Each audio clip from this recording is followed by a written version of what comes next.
Mon père sénateur n'est pas venu à mon mariage parce que j'ai épousé un mécanicien, mais quand je leur ai envoyé une photo de mon mari, ils ont commencé à m'appeler en panique. Mon père a qualifié mon mariage de honte avant même de prendre la peine de ne pas y assister. Je m'appelle Camille Lefebvre, fille d'un sénateur de la République française qui a décidé que son image comptait plus que de voir son aîné prononcer ses vœux. Le jour de mon mariage, je savais déjà que lui et ma mère ne viendraient pas. Je pensais que le pire que je ressentirais serait la douleur poignante de 2 chaises vides et le genre de silence qui vous suit jusque chez vous. J'avais tort. Juste après la cérémonie, encore dans ma robe, j'ai ouvert la discussion de groupe familial qui contenait habituellement des photos d'œuvres de charité et des nouvelles de la campagne. Mes mains étaient stables, contrairement à mon cœur. J'ai joint une seule photo de mon mariage et j'ai appuyé sur envoyer sans ajouter un mot, juste une image. La preuve de la vie que j'avais choisie sans leur permission. Pendant 3 minutes, rien ne s'est passé. Pas de félicitations, pas de questions, pas même une fausse émoticône en forme de cœur. Puis mon écran s'est allumé comme un panneau d'alarme. D'abord ma mère, puis mon père, puis ma sœur cadette, puis des numéros que je reconnaissais de la campagne. Appel après appel, message après message, tous arrivant en même temps, comme si cette unique photo avait déclenché un incendie dans une maison qu'ils pensaient inifugée. Ils ne paniquaient pas parce que j'avais épousé un mécanicien. Ils paniquaient à cause de ce qu'il y avait d'autre dans ce cadre et de ce que cela pourrait faire à tout ce qu'ils avaient passé des décennies à construire. Si vous avez déjà été traité comme une tache sur le portrait parfait de votre famille, restez avec moi. Et avant de continuer, dites-moi, de quelle ville regardez-vous? Et quelle heure est-il chez vous en ce moment? Je pensais que leur absence à mon mariage était la fin de notre histoire. Je ne savais pas que c'était le coup d'envoi de quelque chose de plus grand. Des années avant que tout n'explose, les règles de ma famille avaient déjà été gravées dans la pierre à l'intérieur de notre hôtel particulier à Paris. Mon père, le sénateur Étienne Lefebvre, traitait cette maison comme une extension de son bureau.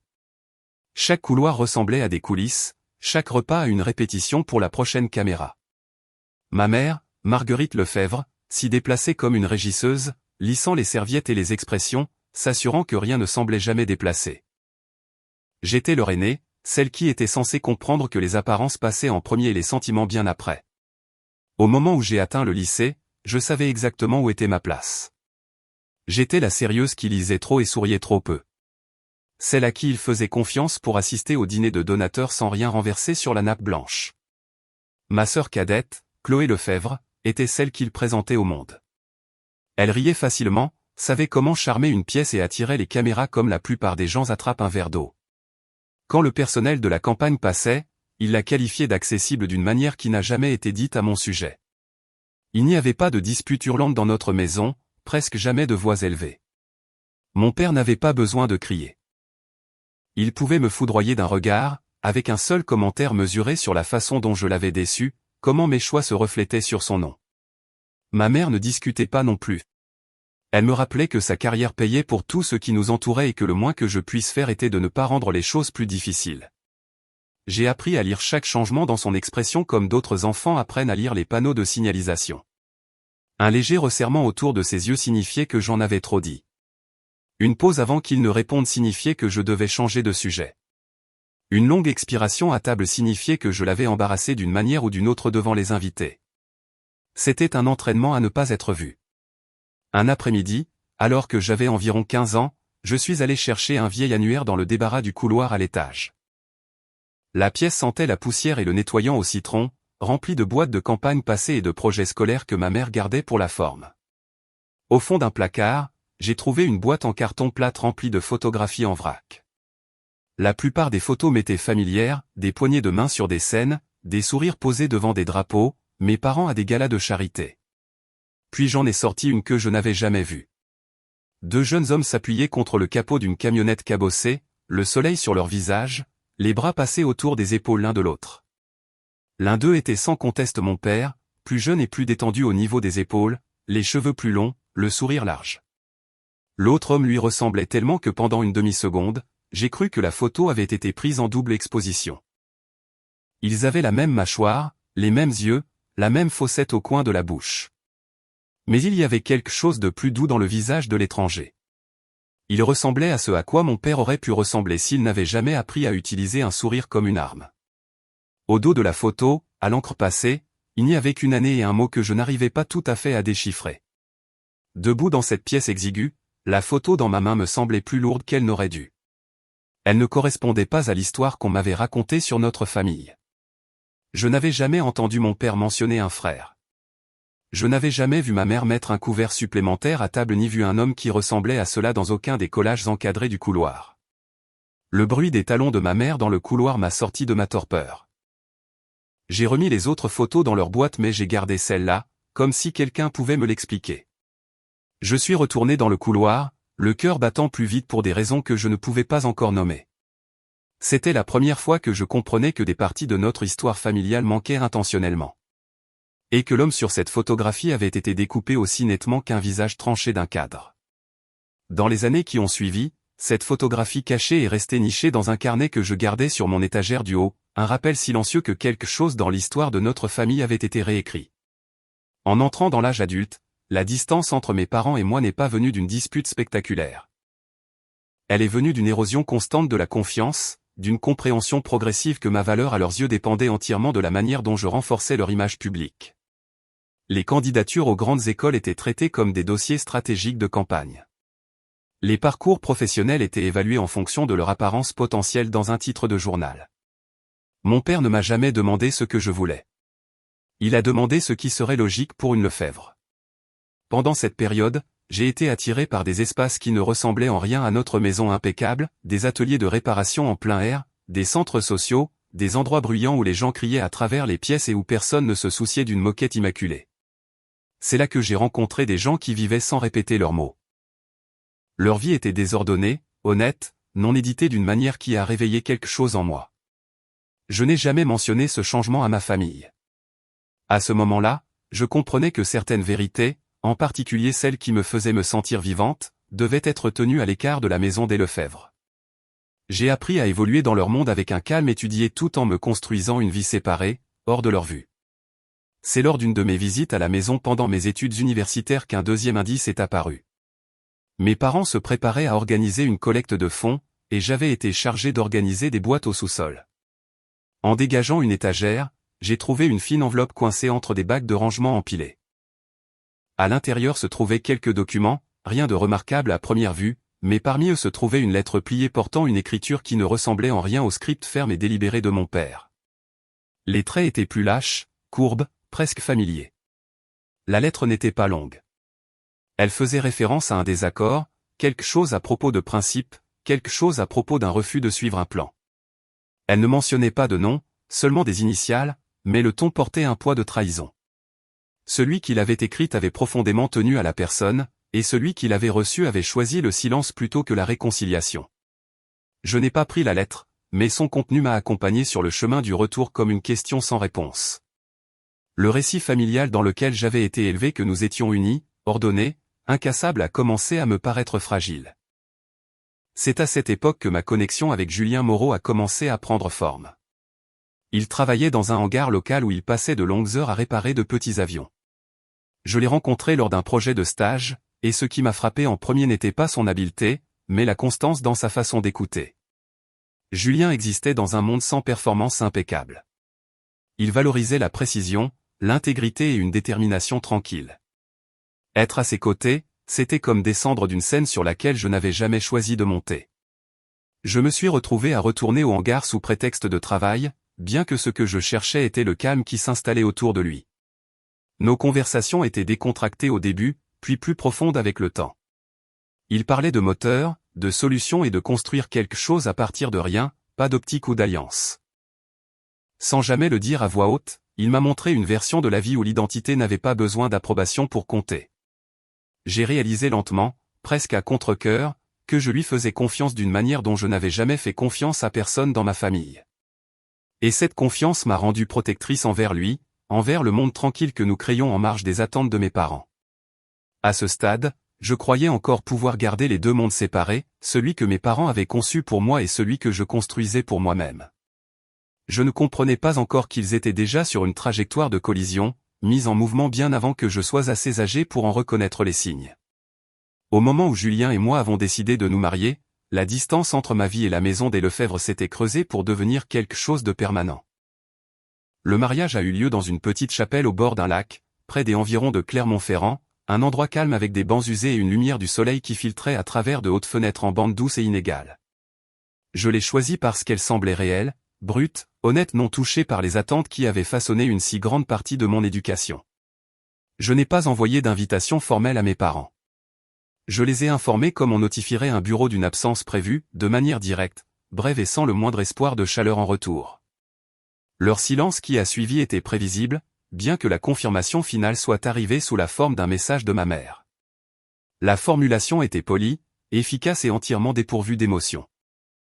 Elle faisait référence aux obligations de mon père, laissait entendre que mes choix compliquaient les choses et se terminait par un rappel que le timing comptait en politique. Le message ne reconnaissait ni mes fiançailles, ni mon avenir, ni le fait que sa fille aînée allait se marier. Quand la cérémonie a commencé, je n'ai ressenti l'absence des 2 sièges vides que comme une légère douleur, comme un bleu que j'avais appris à ignorer. Les personnes qui remplissaient la chapelle n'étaient pas liées à moi par le sang, mais par quelque chose de plus solide, des gens du hangar d'aviation, quelques amis proches de l'école, les collègues de Julien, des individus qui sont venus parce qu'ils le voulaient, pas parce que c'était attendu. Et parmi eux était assis un homme que je n'avais rencontré que quelques mois plus tôt, Thomas Renard. Je l'ai reconnu non pas par une présentation, mais par la ressemblance.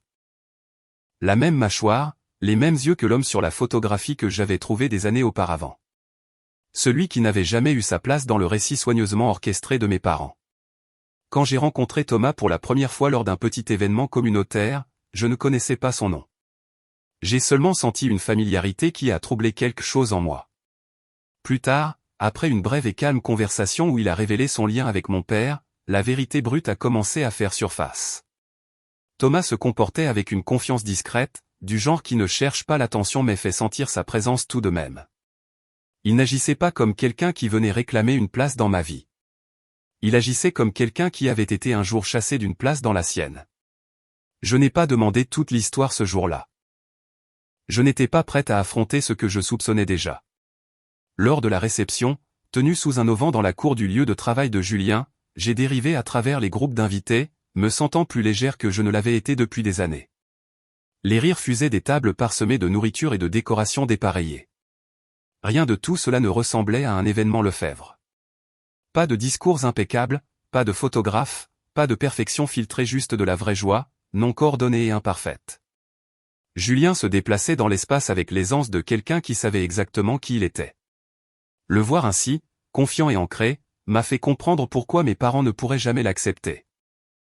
Il ne pouvait pas être façonné ou instrumentalisé, ne pouvait pas être intégré à une stratégie politique. Alors que la soirée s'installait dans un rythme confortable, Julien a passé un bras autour de moi, et pendant un instant, le bruit s'est estompé. J'ai senti la solidité de la vie que nous célébrions ensemble, une vie construite loin de la pression des apparences soignées.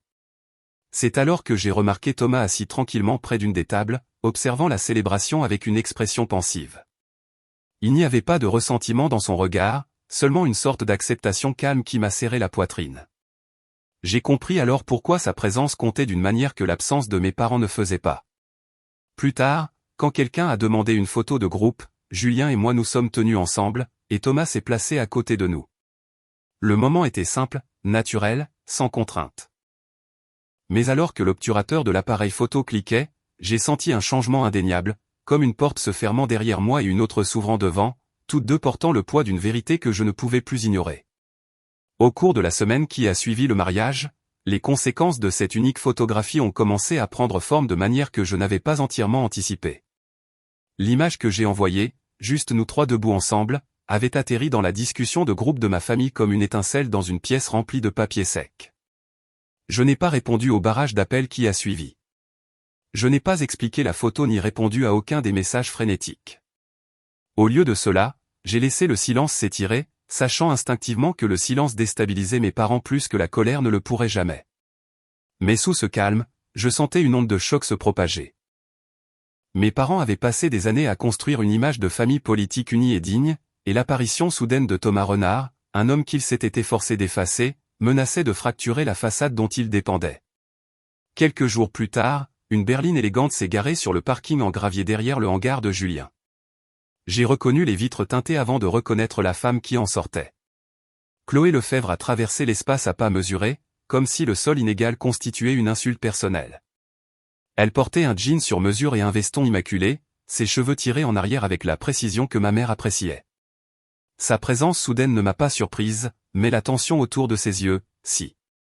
Elle n'était pas là pour une réconciliation. Je pouvais le sentir avant même qu'elle ne parle. Elle était là parce que quelque chose dans son monde était en train de glisser, quelque chose qu'elle ne savait pas comment gérer seule. Je l'ai conduite dans un coin plus calme du hangar où elle pouvait échapper au bruit des machines. Ses mains restaient trop serrées, et elle regardait constamment le sol comme si les mots justes pouvaient y apparaître. Je pouvais voir la même tension vive qu'elle portait pendant les répétitions de notre enfance pour les apparitions publiques. La tension de quelqu'un censé sourire malgré l'inconfort. Elle a finalement expliqué, bribe par bribe, ce qui se passait à la maison depuis le mariage. Les appels que j'ignorais n'étaient pas seulement des réactions émotionnelles. C'étaient des tentatives de confinement. Mon père était en pleine négociation avec un partenaire industriel majeur, et la réapparition de Thomas avait envoyé des ondes à travers des réseaux qui dépendaient fortement de récits soigneusement élaborés. Selon Chloé, des questions avaient déjà commencé à circuler parmi les alliés politiques qui se souvenaient de fragments de vieilles rumeurs, des histoires d'un conflit familial, d'un partenariat qui s'était dissous sans explication, d'un parent qui avait disparu de la scène publique. La photographie ne confirmait rien directement, mais elle soulevait suffisamment de doutes pour que d'autres commencent à tirer sur les fils que mes parents s'étaient efforcés de nouer. Pendant qu'elle parlait, j'observais le sang-froid qu'elle essayait de maintenir. Malgré son calme étudié, sa déception était palpable. Elle n'était pas en colère au nom de mes parents. Elle était en colère parce que ses propres plans commençaient à s'effondrer. Ses cercles sociaux dépendaient de la stabilité, et maintenant le sol se dérobait sous ses pieds. Ce qui m'a le plus frappé, c'est de réaliser qu'elle ne demandait pas de clarté sur Thomas ou même sur mon mariage. Elle voulait que le contrôle soit rétabli, que l'équilibre soit retrouvé. Elle voulait que je rentre dans le rang assez longtemps pour faire taire les chuchotements. Je ne lui ai pas offert ce qu'elle voulait. Je n'ai pas adouci ce qui devait rester ferme. Debout à côté de la carlingue d'avion derrière moi, j'ai senti la différence entre le monde qui m'avait façonné et le monde que je choisissais. Le premier exigeait le silence. Le second dépendait de la vérité. Au moment où Chloé est partie, la tension dans ses épaules s'était accentuée, et elle a marché vers sa voiture avec la posture de quelqu'un qui retourne dans une vie qu'elle ne reconnaît plus. J'ai regardé la berline disparaître derrière la clôture en grillage, consciente que sa visite ne marquait que le début d'un dénouement beaucoup plus grand. Ce qui avait été mis en branle ne pouvait plus être contrôlé ni par mes parents, ni par moi. Dans les jours qui ont suivi la visite de Chloé, la tension autour de ma famille s'est resserrée comme un fil trop tendu. Des nouvelles ont commencé à circuler discrètement dans les cercles politiques, de petits murmures d'abord, puis des questions plus pointues adressées au bureau de mon père. Je n'avais pas besoin de confirmation directe pour comprendre ce qui se passait. Des années de vie dans cette maison m'avaient appris à quelle vitesse le malaise se propage lorsqu'un récit est menacé. La réapparition de Thomas était plus qu'un rappel personnel de vieilles blessures. C'était la preuve d'une histoire que mes parents avaient gardée enfouie, et maintenant la terre autour se fissurait. J'ai essayé de maintenir ma routine habituelle au hangar, mais même là, des échos du monde extérieur me parvenaient. Julien, sentant le changement, observait attentivement sans insister. La stabilité de sa présence manquerait, mais je sentais toujours le poids de ce qui se déroulait. Mes parents avaient bâti leur carrière sur le contrôle de la perception, contrôle du message, contrôle de chaque détail touchant le nom des Lefebvre. Perdre le contrôle n'était pas quelque chose qu'ils savaient supporter. Il n'a pas fallu longtemps pour que les retombées deviennent plus publiques. Un matin, alors que je triais les registres de maintenance dans le bureau de Julien, mon téléphone a vibré avec une alerte d'un site d'actualité politique. Le titre mentionnait un audit interne lié à l'une des négociations industrielles que mon père menait. Il n'y avait rien d'explosif dans l'article. Pas d'accusation, pas d'acte répréhensible confirmé, juste une série de questions pointues sur la transparence, l'influence et la possibilité de conflits internes de longue date refaisant surface. Mais en politique, les questions seules suffisent à allumer des incendies. J'ai lu l'article 2 fois, comprenant immédiatement ce que l'audit représentait. Il ne s'agissait pas de différends politiques ou de préoccupations budgétaires. Il s'agissait de fissures dans une image soigneusement entretenue, et les rivaux de mon père saisissaient l'occasion d'élargir ces fissures. L'article ne mentionnait aucun nom au-delà des titres officiels, mais le timing était indubitable. Au moment où Thomas est réapparu dans ma vie et sur la photographie, de vieilles incertitudes ont ressurgi. Les gens qui avaient autrefois accepté la réputation impeccable de mon père sans hésitation revisitaient maintenant des souvenirs qu'ils avaient classés il y a des années. La prise de conscience est venue lentement, puis d'un seul coup. Ma photographie n'avait pas causé le dénouement. Elle avait simplement enlevé la dernière couche de vernis, cachant une fracture qui existait bien avant que je sois assez âgé pour la comprendre. Au fil de la journée, je me suis surprise à revenir à la photo que j'avais prise au mariage. L'aisance dans la posture de Thomas contrastait vivement avec la tension gravée sur chaque photo publique de mon père. Ce contraste à lui seul en disait long sur leur histoire, even without knowing the full truth. Plus tard cet après-midi-là, je suis sorti du hangar pour me vider l'esprit. L'odeur âcre du carburant de moteur se mêlait à l'air vif de l'Auvergne. Pour la première fois depuis l'envoi de la photo, je me suis permis d'envisager la possibilité que le déclin de mes parents n'ait rien à voir avec le fait que j'ai choisi Julien. Il avait tout à voir avec la vérité qu'ils avaient autrefois enterrée et qui avait soudainement un visage à nouveau, un visage qu'ils ne pouvaient ni contrôler ni contextualiser. Je n'ai pas ressenti de culpabilité. Ce que j'ai ressenti, c'est de la clarté, le genre de clarté qui révèle à quel point votre vie a été façonnée par la peur de quelqu'un d'autre. Mes parents m'avaient élevé en me faisant croire que protéger la famille signifiait protéger leur image. Mais debout devant le hangar, j'ai enfin compris qu'une image construite sur une mission ne peut survivre à la réalité. Je ne savais pas jusqu'où les conséquences se propageraient, ni comment mes parents tenteraient de regagner leur terrain. Mais je savais une chose avec une certitude absolue, quoi qu'il arrive ensuite, cela ne serait pas déterminé par les attentes qui me définissaient autrefois. La vérité avait déjà fait ses premiers pas au grand jour, et j'avais cessé de m'écarter pour elle. Au moment où les questions autour de mon père se sont intensifiées, j'ai senti que la distance entre nous avait atteint un point où rien ne pouvait être réparé. Un soir, après une longue journée au hangar, je suis rentré chez moi pour trouver une enveloppe glissée sous ma porte. Mon nom figurait sur le devant, écrit de la main soignée de ma mère. À l'intérieur se trouvait un court message me demandant de venir à la résidence Lefebvre pour une conversation nécessaire. Il n'y avait ni excuse, ni reconnaissance du bouleversement qui les entourait, juste l'attente que je vienne parce que je l'avais toujours fait. J'y suis allé, non par obligation, mais parce que j'avais besoin de fermer la dernière porte encore ouverte. Quand je suis entré dans la maison, le silence m'a semblé plus vif que dans mes souvenirs. Mon père se tenait près de la salle à manger, posture rigide, expression contenue des signes que je reconnaissais comme des tentatives de reprendre le contrôle. Ma mère restait derrière lui, me regardant avec un mélange d'inquiétude et de calcul. Ils ne m'ont pas demandé comment j'allais ou comment ma vie avait changé depuis le mariage. Ils se sont concentrés sur les retombées qu'ils subissaient, l'examen minutieux de leurs collègues, des alliances tendues, des enquêtes inattendues sur leurs décisions passées. Pendant qu'ils parlaient, j'écoutais sans répondre. Chaque mot confirmait ce que j'avais déjà appris au fil d'années d'observation attentive. Leur préoccupation n'était pas la famille, mais le confinement. Ils considéraient les questions croissantes comme un inconvénient, une perturbation d'un récit qu'ils croyaient mériter de protéger. Mon père a finalement orienté la conversation vers moi. Il a insinué que mes choix avaient accéléré l'attention soudaine portée à son bureau, que j'avais ignoré ce que le nom Lefebvre représentait. Il parlait comme si ma vie en dehors de cette maison était une déviation plutôt qu'une réalité que j'avais construite avec intention. Plus il parlait, plus il devenait clair qu'il s'attendait toujours à ce que je m'aligne sur ses objectifs. Même maintenant, même après tout, debout là, j'ai senti un calme inattendu s'installer en moi.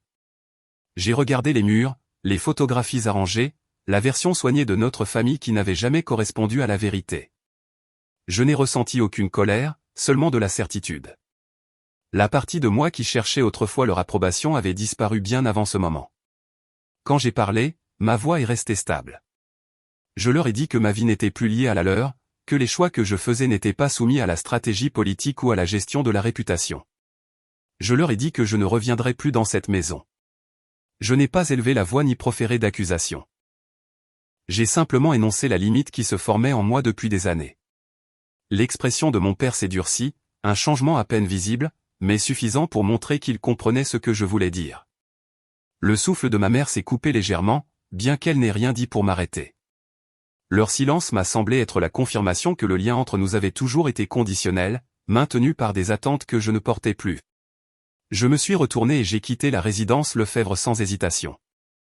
L'air nocturne était vif et pur contre ma peau. Pour la première fois, j'ai ressenti tout le poids de ce que signifiait choisir ma propre vie. Une vie non façonnée par le silence, non modérée par les apparences, non dépendante d'une approbation qui ne viendrait jamais librement. Il n'y avait pas de triomphe dans ce moment, seulement une libération.